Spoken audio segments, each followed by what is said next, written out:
सीधी में भयानक हादसा देखने को मिला। तेल टैंकर विस्फोट की घटना में एक व्यक्ति की मौत हो गई। जानकारी के अनुसार शुक्रवार सुबह एक तेल टैंकर में विस्फोट हो गया। दमकल की गाड़ियां मौके पर पहुंची। सीधी थाने की बड़ी संख्या में पुलिस बल भी मौके पर पहुंचकर हालात को काबू किया। मृतक का नाम सागर है। इस हादसे में घायल व्यक्ति का नाम शंकर बताया जा रहा है। প্রিকশনস না নিয়ে আজকে এই ঘটনা ঘটলো, কি বলবেন? দেখুন, এটা একটা কি আমিই তো করতে পারতে বাইকটা সবাই উনি না নামলে কি করলি? কি আমরা নামবো? আস্তে কথা বলছে কিন্তু। হ্যাঁ বলুন। যে কোনো মৃত্যুই অত্যন্ত দুর্ভাগ্যের, এবং এই আজকে যে অ্যাক্সিডেন্টে যে মানুষ যেটা মারা গেছে, নিশ্চিত করে এটা অত্যন্ত দুর্ভাগ্যজনক ঘটনা।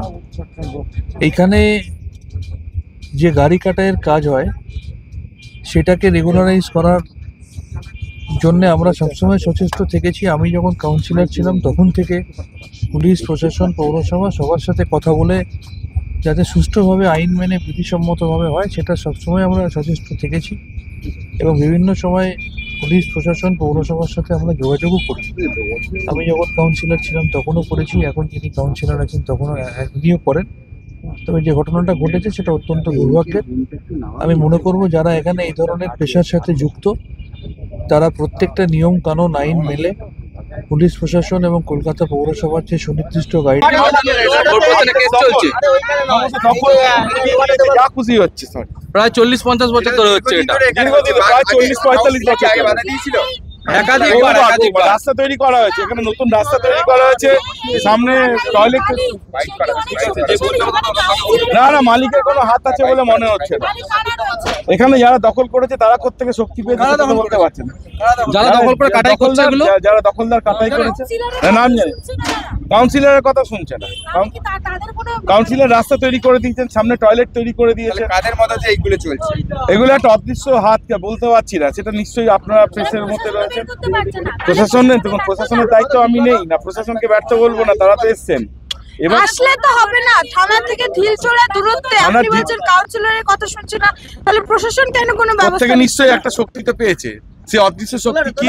আপনারা মিডিয়াতে রয়েছেন, আপনাদের কাছে অনুরোধ করবো আমরা যে আপনারা এই অদৃশ্য শক্তি থেকে আমাদের মুক্ত করে সিটি অঞ্চলের মানুষকে বাঁচাবেন।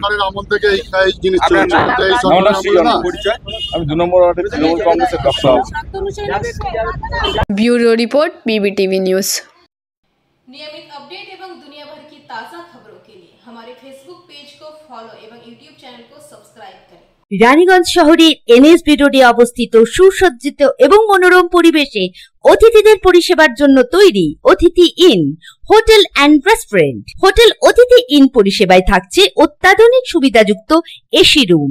অতিথি ইনে পকেট ফ্রেন্ডলিতে আপনি পাবেন single and double bedroom. Festival সিজনে থাকছে স্পেশাল ডিসকাউন্ট। তাই উৎসবে অনুষ্ঠানের যে কোনো দিন পাশেই পাবেন হোটেল অতিথি in, metro plaza, NSB road, Raniganj, Muthoot finance building.